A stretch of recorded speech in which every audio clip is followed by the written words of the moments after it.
de vida impoluta, ou de generosidade, ou de piedade, porque se vocês fizerem isso, se vocês exercerem isso com essa determinação, nada terá valor. Vocês serão vistos pelos homens, mas vocês serão invisíveis diante do mundo espiritual, porque isso não tem sentido nem valor para Deus. E se você faz essas coisas dizendo que elas são para agradar a Deus, pare! Pare, porque você está sozinho na parada. Jesus não está vendo nada. Jesus é cego para a tua hipocrisia. Ele enxerga a hipocrisia, mas não enxerga como qualquer qualidade, significado ou frutuosidade a produção da hipocrisia. E é por isso que ele diz: eu nunca te conheci. É óbvio que ele conhece a todos nós. Agora, se tornar conhecido por Deus como uma pessoa que vive em Deus é outra história e vem de um coração sincero, de um coração inteiro, de um coração que não tem performances, nem teatralidades, nem caras e bocas, nem para os céus e nem para a terra, nem para Deus e nem para os anjos, porque Deus não se impressiona com caras e bocas de piedade suspeita, como diz Paulo, de falsa impiedade, de amor hipócrita, de ninguém. Então, nem comece, foi o que Jesus disse ontem.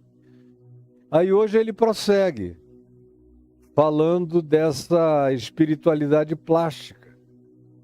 Começa dizendo: guardai-vos. E eu disse que é uma decisão da gente. Não peça isso a Deus, decida isso em você, de que você não será assim. Guarde-se você, determine isso você. É sua a responsabilidade. Ele prossegue no verso 2, dizendo: quando, pois, por causa do que eu disse a vocês, guardem-se. Não pratiquem essa hipocrisia, vestida de piedade, disfarçada de santidade, porque é patético e diante de Deus é nojento, é asqueroso. É como Jesus disse, é de fazer Deus querer vomitar. Como Jesus falou no Apocalipse: estou a ponto de vomitar-te da minha boca. Leia ali, capítulos 2 e 3 do Apocalipse, ele diz isso a essa igreja que é e não é, a esse povo que não assume de vez. Para ele é muito melhor, ou você pega ou você larga de vez, mas não fica de brincadeira aí, no meio dessa história. Ele prefere a honestidade mais cruenta do que essa palhaçada piedosa, essa disfarçatez de falsa humildade. E aí ele prossegue dizendo, após essa introdução, que a responsabilidade é minha de não ser assim, ele diz: quando, portanto, vocês forem dar uma esmola, uma oferta. Olha só como é que oferta para Jesus é diferente de oferta para você. Como você foi ensinado e ensinada totalmente diferente. Você aprendeu a: quem pode dar 5.000, levante a mão e venha à frente. Não é isso? Quem pode dar, e vão baixando. 2.000, levante a mão e venha à frente, coloque aqui. E Deus vai te honrar. Quem não puder, mas traga 1.000. Aí vão os pobres, andrajosos, miseráveis, gente que rouba da patroa para poder botar aqueles 1.000 ali. Para esses lobos que tem nome à nossa volta, tem cara de pau, cínica, estão na televisão, nas redes sociais, em todo lugar, coxando você. E você nem nota, a pateticidade, o contraste satânico em relação a Jesus, você nem percebe. Nem percebe, é chocante. Mas quando vocês forem dar uma esmola, olha só como Jesus diz que tem que ser.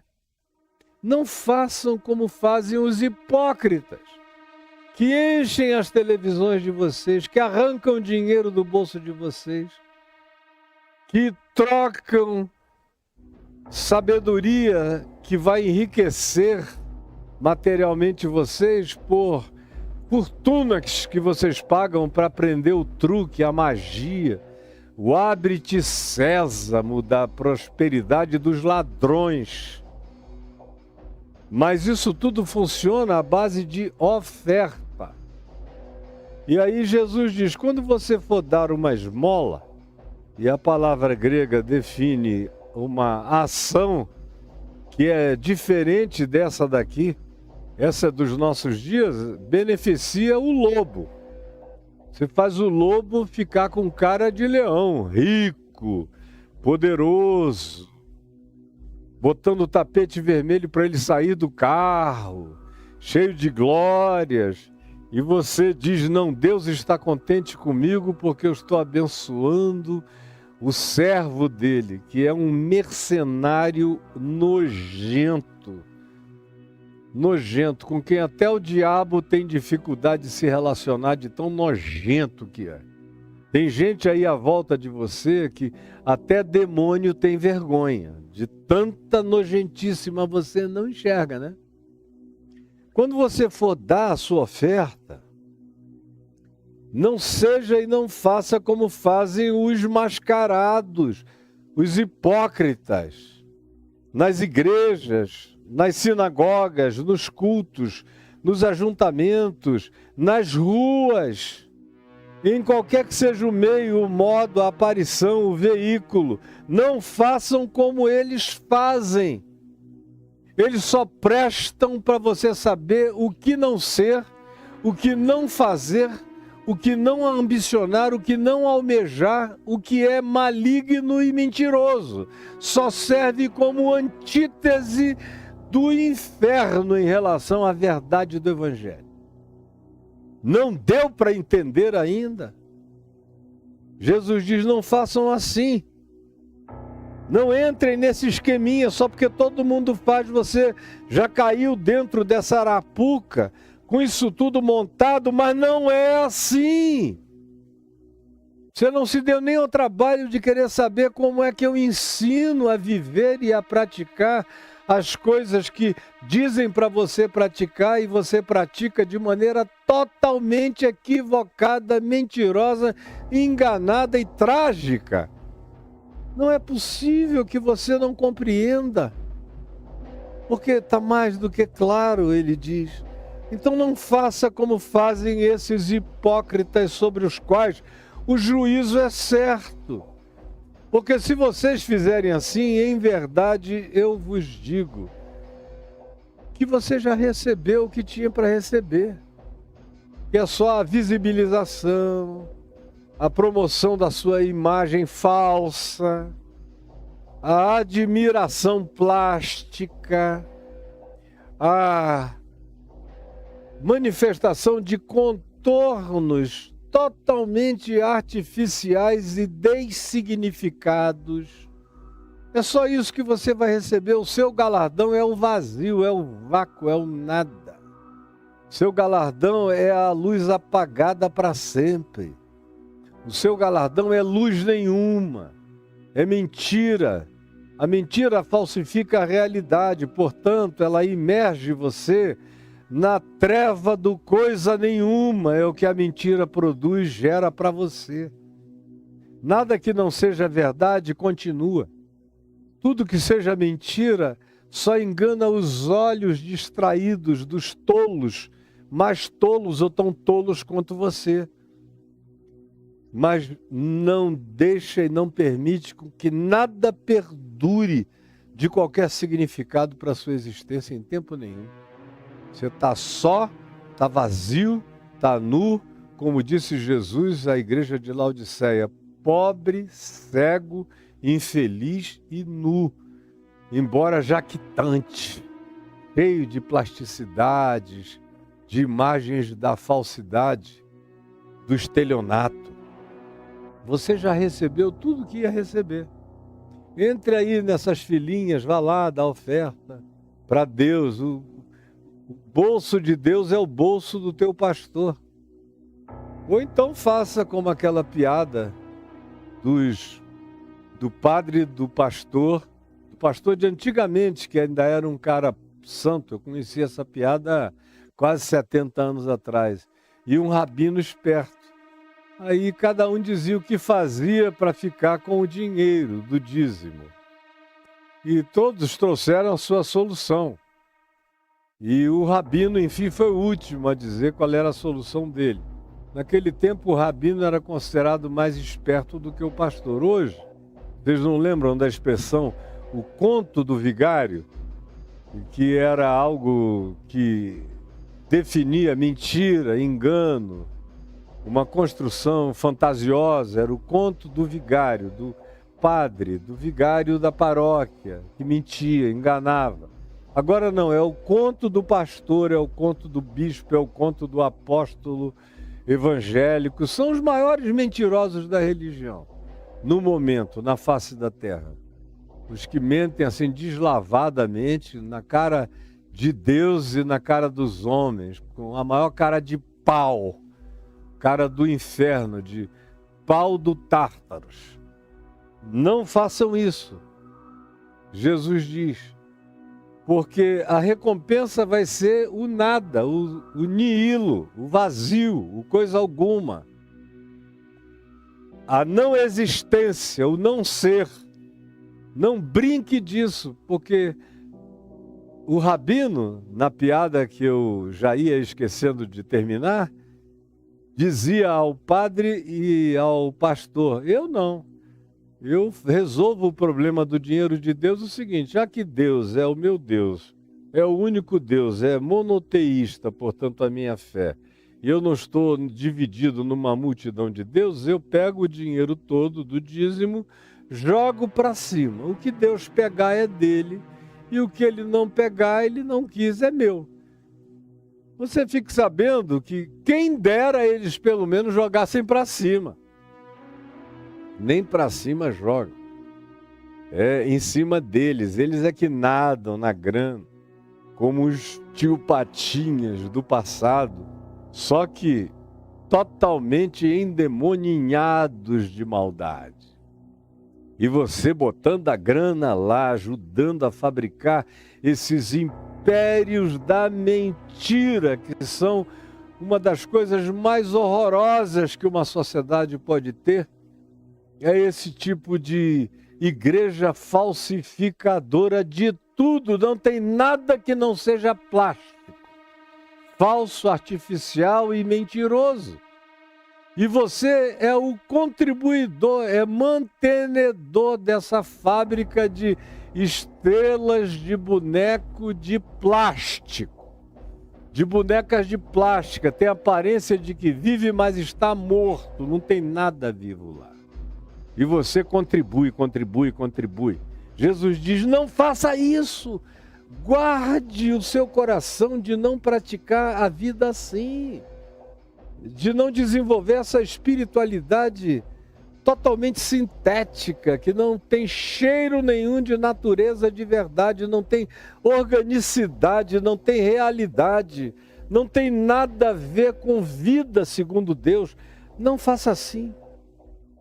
Porque senão você se iguala àqueles cujo galardão é o vazio absoluto, a treva total, o nada. Você escolheu a falsificação, o que você tem como galardão é a verdade de coisa nenhuma, jamais para a sua vida. Você está investindo em nada. Você está botando o seu dinheiro contra você mesmo. Aí Jesus diz, tu, diferentemente disso, tu, porém, ao dares a tua esmola, ignore a tua mão esquerda o que tu estás fazendo com a tua mão direita. É um lugar onde, não sendo uma coisa que abale as finanças familiares, é um direito que eu tenho de fazer sem nem comunicar à minha esposa. É um direito que a minha esposa tem de fazer sem nem me comunicar. Eu nunca perguntei a ela quanto ela deu de oferta para ninguém, nem para coisa alguma. Como eu também, se não for uma quantia que vai ser notada e fazer falta no nosso cotidiano, aí eu explico só para ela, olha, essa pessoa está com uma dificuldade muito grande, então eu vou tirar isso aqui do nosso para ajudar a ela. E ela faz a mesma coisa comigo, mas dependendo dos termos da proporção. Do contrário, nem ela fica sabendo, nem eu fico sabendo e nem quero ficar sabendo.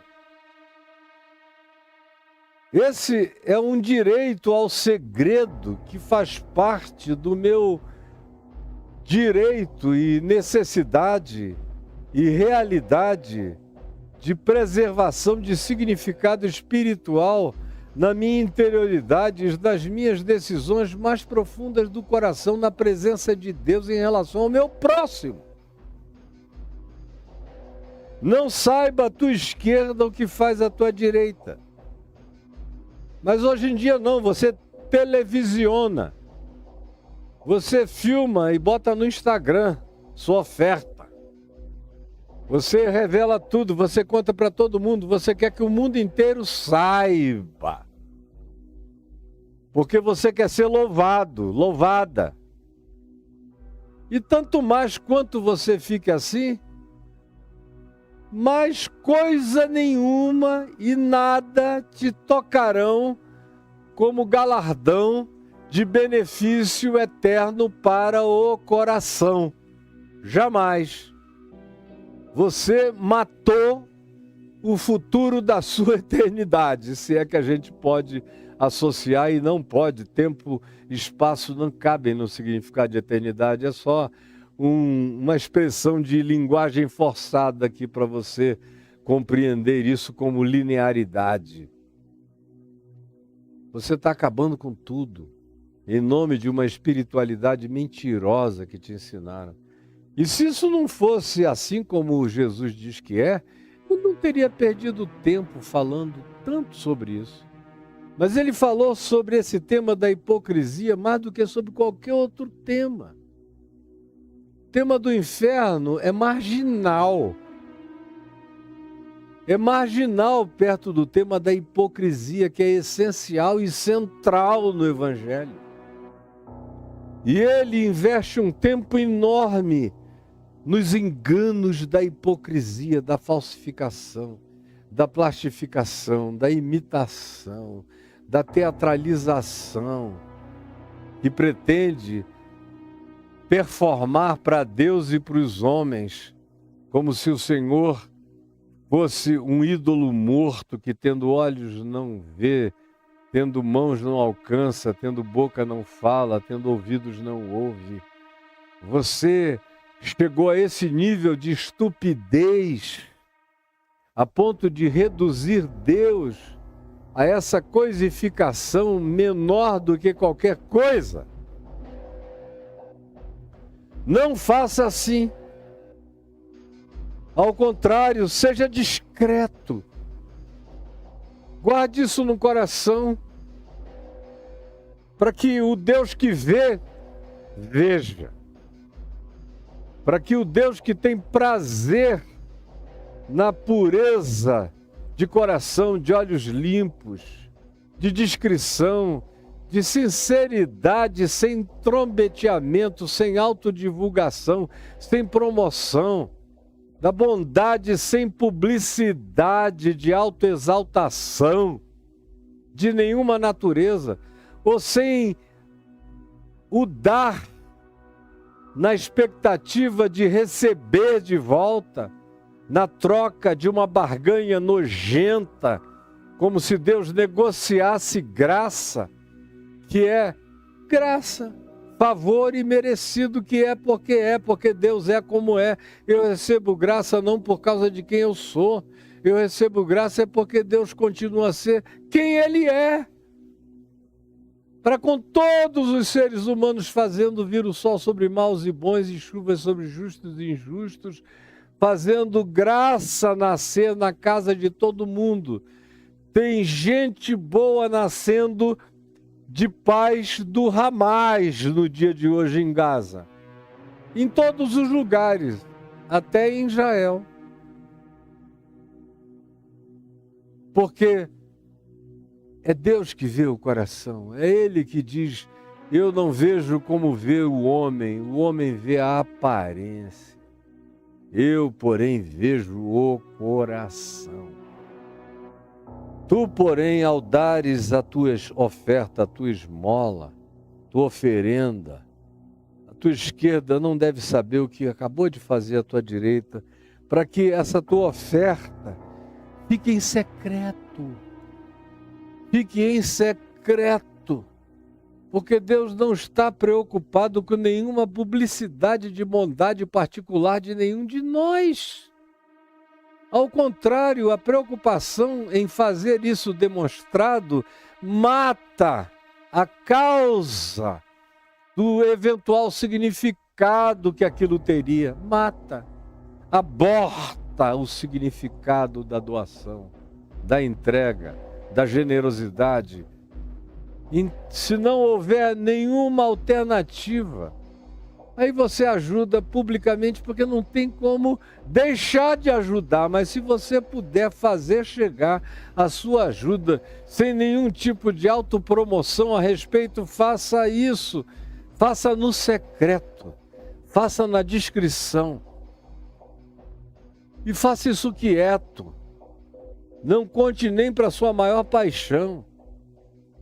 Faça diante de Deus, para que isso seja seu e de Deus. Seja a sua pedrinha branca com Deus, o seu segredo com Deus, a sua individuação com Deus, a sua intimidade com Deus. É só assim que nasce uma verdadeira espiritualidade no coração de algum de nós. Sem isso, qualquer tentativa de espiritualidade é só arremedo para lá e para cá, é só desempenho, é só performaticidade de idiotas. Mas se você de fato tem um pai que é real, que é verdadeiro, que você conhece mesmo, ele não é um Deus para além das nuvens, não é uma coisa, nem um conceito, nem uma doutrina, não é nada disso. Ele é teu pai, que te habita, que mora em ti, que vive em ti. Você é nele. Então, creia que essas coisas que acontecem no secreto são estrondosas nos céus. Elas estrondam, elas trovejam no santuário de Deus, na presença de Deus. Ninguém viu no mundo, mas os céus estrondaram. Principados e potestades se perplexificaram ao ver a certeza que você tem de que o seu Pai Celeste enxerga, conhece, discerne, escuta, escrutina, esquadrinha mente e corações, e que você existe e vive na presença do Deus vivo, ante quem a gente se apresenta em justiça, verdade, luz, sem mentira, engano e falsidade, porque eu sei quem é Deus, Ele é o meu Pai, e eu não brinco de vida na presença dEle. Se você sabe que Deus é assim, e se você quer ter uma relação desse nível com Deus, relação com Deus não é pública. Eu tenho minhas manifestações públicas de testemunho de Deus na minha vida. ou de posicionamentos que eu tomo em nome de Deus na minha vida publicamente. Mas são testemunhos e são posicionamentos. Porque na realidade a minha vida com Deus acontece no secreto do meu coração, da minha mente. E eu não fico contando para ninguém, nem para você que está me ouvindo. Aqui eu estou pregando o Evangelho, no máximo eu ilustro com uma história aqui ou outra ali. E quando não é alguma coisa que tem a ver com fé e experiência pessoal, quando tem a ver com dinheiro, doação, oferta, eu sempre, se ilustrar, conto história de alguém ou de outros, mas não minhas. Porque eu quero que o que eu faça continue só na presença do meu Pai. Se eu não tenho essa consciência, nenhuma espiritualidade sadia vai se desenvolver em mim. Eu só vou praticar a espiritualidade da performaticidade, do show, da turnê de pseudo-piedade, que é o que acontece com uma quantidade brutal de pessoas que estão aqui comigo, me vendo, e outras em tantos outros lugares, em número muito maior, nesse exato momento. Então, faça para o seu Pai que vê em secreto. Faça na presença do Deus verdadeiro. Não para os homens, nem para que, impressionando mentes humanas, supostamente Deus se impressione com as impressões que você causa na mente da coletividade dos hipócritas, dos otários, dos tolos, dos desavisados, dos enganados, tão enganados ou mais enganados do que você. Pare com isso. Deus não vai reconsiderar a sua oferta mentirosa por causa dos aplausos que você recebeu. Não vai. Não vai, entendeu? Ou acontece no secreto, ou não é. Porque quem não faz no secreto não crê de fato em Deus. Quem só crê no Deus público não crê em Deus nenhum. Porque eu tenho uma vida pública com Deus, que eu estou divulgando aqui. Mas isso é um fragmento da minha vida. Eu só não posso vir para cá e mentir e inventar uma vida que eu não tenho, porque tem meninos aqui que trabalham comigo. O Gabiru está aqui há 12 anos comigo. Ele é um homem sincero. Se eu começasse a mentir sobre a vida e sobre quem eu sou aqui, ele era o primeiro a ir embora. A minha mulher, que daqui a pouco vai assistir o que eu estou dizendo aqui, não aguentaria. Diz, olha, ou você se cura ou eu estou indo. Não importa o que as pessoas vão pensar. Eu não vou ficar casada com um mentiroso. Em nome de Deus, graças a Deus, a minha mulher é assim. E eu só sou casado com ela porque ela é assim. E ela só é casada comigo porque eu também sou assim. Porque entre nós não vale tudo. Tem a dimensão pública. Eu tenho a minha dimensão privada, que é o que eu faço em família, em casa, com filhos, netos, com ela. E eu tenho uma relação mais íntima, para além do privado, que é aquilo que eu faço só com a minha mulher. Ou é aquilo que eu converso só com um filho e não com outro. Porque até entre filho e filho você tem intimidades particularizadas, você tem os seus secretos pessoais, porque cada um deles é um indivíduo. E a minha relação com eles respeita essa individuação paterno-filial. Tem que ser para que haja respeito em relação à intimidade dele para comigo e da minha para com ele, ou para com ela. E eu tenho um outro nível, além do público, o privado, tenho o íntimo, eu tenho o secreto consciente, que é aquilo que só acontece no ambiente da minha mente, do meu pensamento, que eu não divido nem com a minha mulher, não divido com nenhum dos meus filhos, nem no ajuntamento familiar, nem na particularidade de algumas intimidades, porque não são para eles. Tem a ver muitas vezes com outros, ou tem a ver comigo, ou tem a ver com algum deles, mas que não é algo para ser compartilhado com mais ninguém, e que fica apenas no ambiente do santuário da minha mente, desse santo lugar da minha mente. E tem uma outra dimensão que habita o santo dos santos do meu inconsciente, aonde nem eu penetro todo dia, aonde eu tenho que buscar a auscultação de verificação interior, pesando, medindo e sondando o meu próprio coração e me abrindo para Deus, dizendo: Senhor, Tu me sondas e me conheces. Tu sabes quando eu me assento, quando eu me levanto. De longe Tu conheces os meus pensamentos. Tu conheces eles todos. Ainda a palavra me não chegou à boca e Tu, Senhor, já a conheces toda. Tu me cercas por detrás e por diante, e sobre mim Tu pões a Tua mão. Tal conhecimento é elevado demais para mim. É excelente demais para mim, é sobremodo elevado.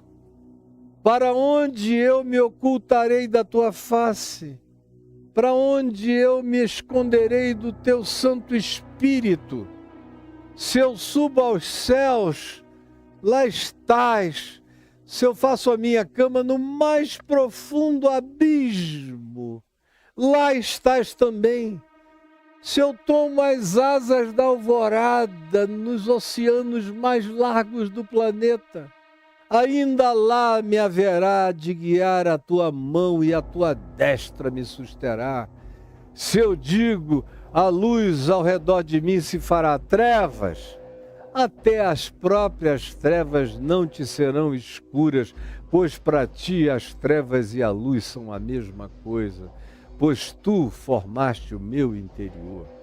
Tu me entriteceste no seio da minha mãe. Tal conhecimento é maravilhoso demais para mim, é sobremodo elevado, eu não o posso atingir. Mas é com essa consciência, com essa espiritualidade, com essa decisão, com essa disposição, com essa escolha que eu defino que tipo de vida espiritual eu quero ter. Aliás, só existe esta vida genuinamente espiritual. O resto, todo o resto é falsificação. Se não for assim, Jesus está falando para um povo originalmente judeu. Para judeus tem que ser assim, para cristãos tem que ser assim, muçulmanos tem que ser assim, espíritas kardecistas tem que ser assim, cultos africanos tem que ser assim, ameríndios tem que ser assim, budistas tem que ser assim. Em qualquer lugar da terra, quem quer que, sabendo ou não sabendo, tangendo ou não tangendo, com consciência maior ou menor ou quase nenhuma, quiser ter alguma relação com Deus, tem que ser assim. Porque Deus não é Deus de religiões, nem de montanhas, nem de geografias, nem de sagrado algum. Sagrado algum. Ele é o Deus Santo, que perscruta a profundeza do coração dos homens. É por isso que Paulo diz em Romanos 2:16, que vai chegar aquele dia quando Deus vai abrir os segredos dos corações dos homens. Aí a gente vai ver espalhado por toda a terra, como disse Malaquias no capítulo 2, como gente que não sabia de nada ofereceu a Deus cultos muito mais sinceros e acolhedores pelo Senhor dos que os que achavam que sabiam e que tinham as certezas corretas sobre o Deus único, mas que mentiram descaradamente diante dele o dia inteiro a ponto de se tornarem seres asquerosos e insuportáveis, porque Deus abomina a mentira praticada como solenidade, como piedade. como falsificação na cara do Eterno. Abomina, aborrece. É uma das coisas que ele mais tem como absolutamente insuportáveis, fique sabendo disso. Portanto, se você quer ter pai, se você não quer ser bastardo, você tem que ter essa espiritualidade. As outras são as espiritualidades do bastardo. Do que não tem pai, não tem intimidade com o aba, com o painho, com o paizinho. Não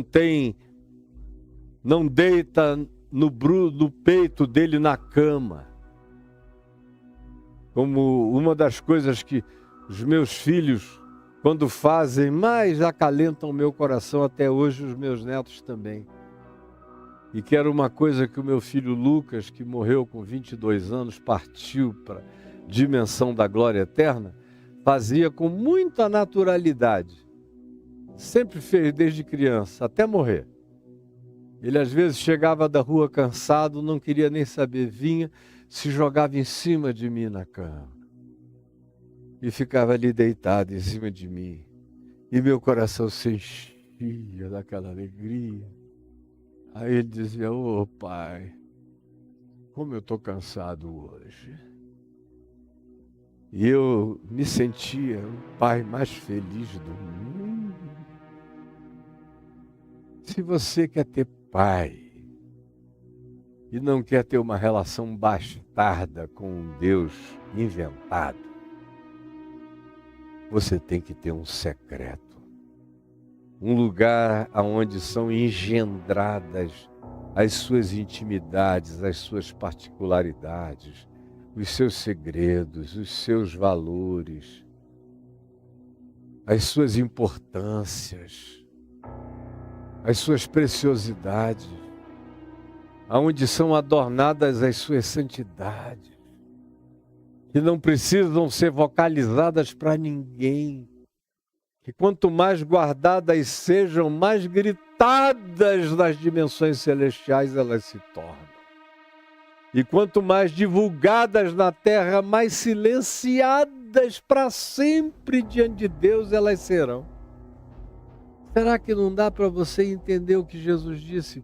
Que aquilo que é elevado diante dos homens é abominação diante de Deus?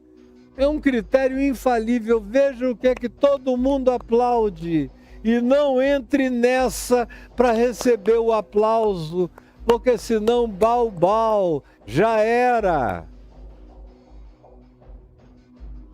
Mas é que a vaidade diabólica dentro de nós é um negócio horroroso. Até a piedade é transformada em negócio, em publicidade, marketing, vantagem, barganha, fonte de lucro, com um Deus que uma pedra é mais sensível do que ele. Qualquer pedra tem mais valor do que o teu Deus. O Deus que aceita a barganha do dinheiro no altar da mentira. Agora, se você quer ter pai, você precisa ter um secreto, um lugar só seu e dele, aonde a vida mais rica, mais profunda, mais linda está se desenvolvendo, se engendrando, como eu tenho dito, nessa gravidez de Cristo crescendo em mim. Tem que ter essa descrição da espiritualidade de Jesus, que foi engendrado pelo Espírito Santo no ventre de Maria, nasceu e não falou nada a respeito dele mesmo. Aos 12 anos no templo, ele deu demonstrações de uma sabedoria que calava a todos os acadêmicos e mestres do Sinédrio de Israel, com 12 anos. Mas ele mesmo ficou em silêncio até os 30, cultivando o secreto. Você veja a vida pública de Jesus, de 3 anos e meio, mais ou menos, foi a pontinha do iceberg, a pontinha do iceberg de uma coisa imensamente infinita que habitava o secreto dele com o Pai. Como tantas vezes ele diz, Ninguém conhece o Pai senão o Filho e aquele a quem o Filho quiser revelar, assim como ninguém conhece o Filho senão o Pai e aquele a quem o Pai o quiser revelar. Se Deus quiser que alguém saiba quem eu sou, Ele fala com as pessoas. Meu Deus é vivo. Eu não preciso fazer propaganda de mim mesmo para Ele dar testemunho de quem eu sou no coração de qualquer pessoa em qualquer lugar. E eu não preciso papagaiar nem propagandear, porque eu não quero perder o meu lugar de secrecy, de segredo na presença do meu Deus, esse lugar desse santo dos santos da minha intimidade, aonde a minha verdadeira espiritualidade é forjada, é criada. Quanto menos declarada, mais profunda ela se torna e mais frutuosa ela se visibiliza. Eu não preciso declarar, porque ela se aprofunda, põe as suas raízes no rio da vida que está dentro de mim e dá fruto todos os dias da minha vida, até a minha velhice, até o último dia da minha existência. Eu serei frutuoso se eu preservar o secreto,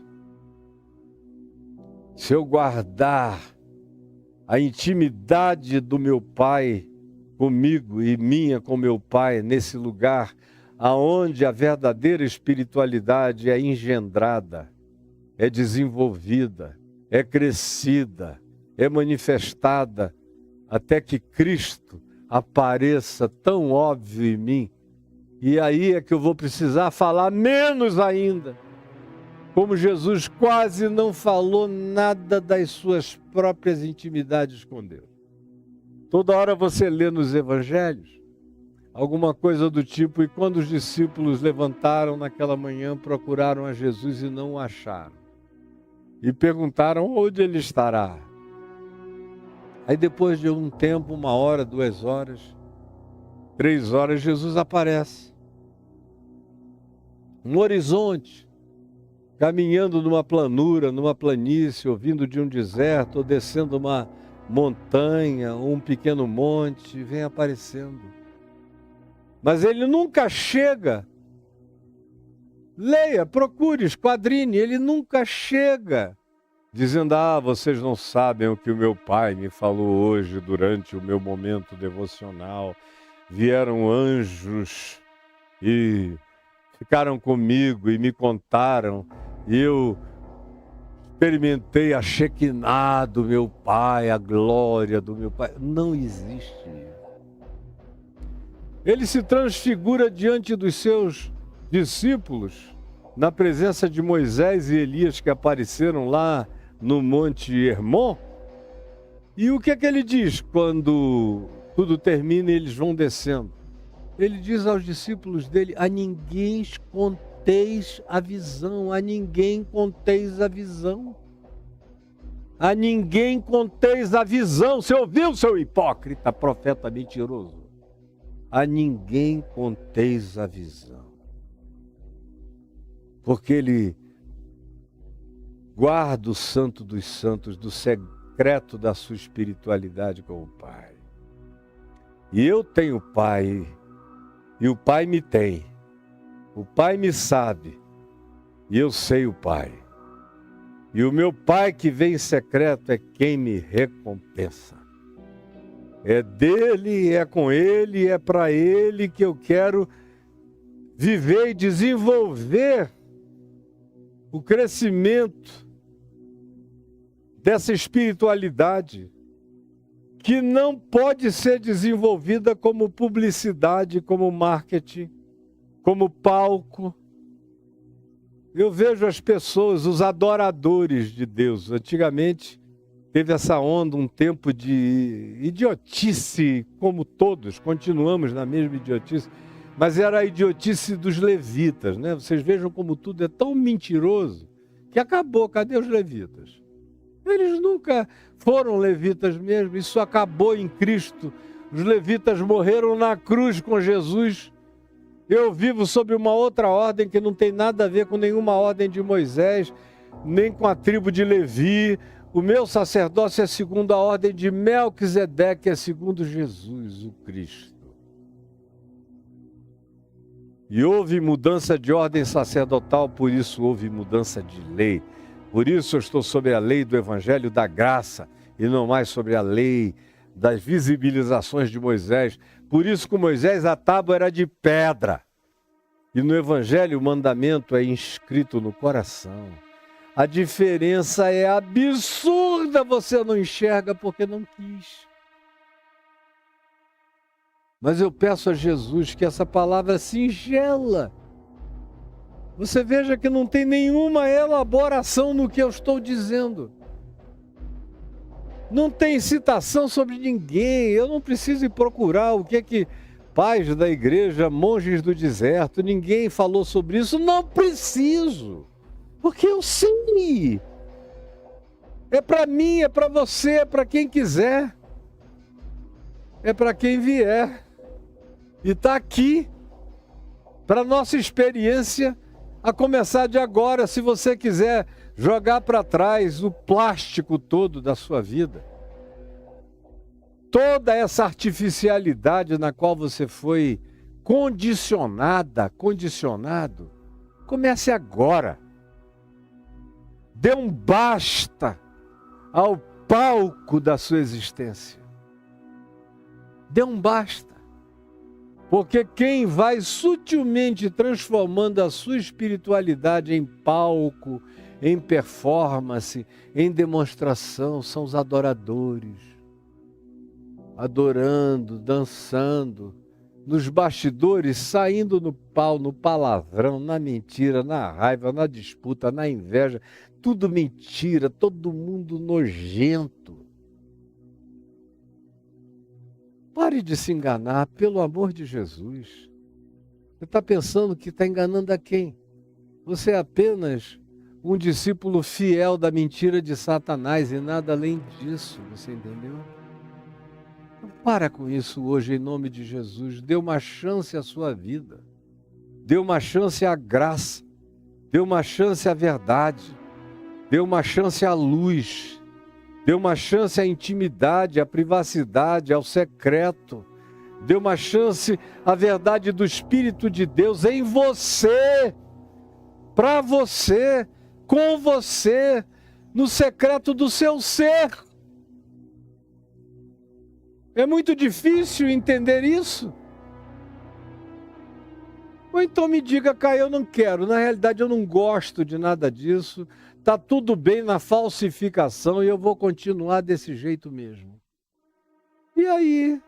Bom proveito do coisa nenhuma, bom mergulho no nada. O teu inferno é o nihilo, é o coisa alguma. Deus criou chamando do nada. Ele descria jogando no nada.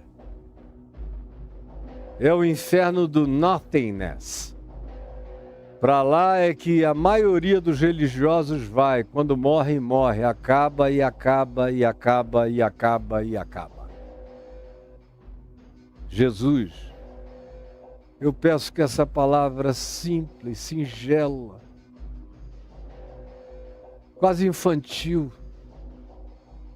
e que eu busco tornar cada vez mais fácil, mais simples, mais compreensível, para a inteligência de qualquer criança, para a percepção de qualquer jovenzinho, para qualquer pessoa, mesmo para menos capacitada cognitivamente, eu sei que quem quer entende. Além do que, eu sei que o teu Espírito sopra a verdade para além da intelecção humana, assenta a verdade como intuição no coração, e mesmo quem não consegue entender ou nem ouvir, porque não tem audição sensorial, percebe a verdade pela expressão da minha sinceridade, na minha face, nos meus olhos, no meu rosto. Que o meu coração corresponda ao meu rosto. É o que eu te imploro todos os dias da minha vida, para que as pessoas vejam a tua verdade falada pela minha boca, expressa no brilho do meu olhar. e no fruto da minha vida, e na coerência de uma existência silenciosa, mas que é gritante diante de Deus, dos anjos e de todas as dimensões celestes, porque aquilo que é oculto diante dos homens é público diante do Pai que está nos céus. É o que eu te peço, que tu nos ensines a crer, a viver e a praticar, para que a nossa existência não seja um desperdício horroroso. Em nome de Jesus. Que a sua vida não seja um desperdício horroroso. Tem muita gente que está passando a vida inteira por esse planeta, dizendo que está servindo a Deus. Não, estão se enganando em nome de Deus a vida inteira, sem proveito algum. É por isso que você é angustiado, angustiada, infeliz, vazio, cego, pobre, infeliz, miserável. Pode ter dinheiro, pode ter bens, pode ter tudo, mas você tem e não se satisfaz. Você come e não se sente satisfeito. Você obtém, mas não se planifica. E você vai se atropelando enquanto existe e enganando-se a si mesmo, em nome de uma espiritualidade que tem o cheiro do plástico que acabou de sair de uma máquina de falsificação, de aparências, e somente isso. Que o Senhor te defenda disso, que você se defenda disso, porque o Senhor te deu o poder de dizer: guarda-te disso. É você que tem que olhar para o coração e tomar a decisão agora, de se guardar dessa plastificação de espiritualidade com cheiro de fábrica. Só isso.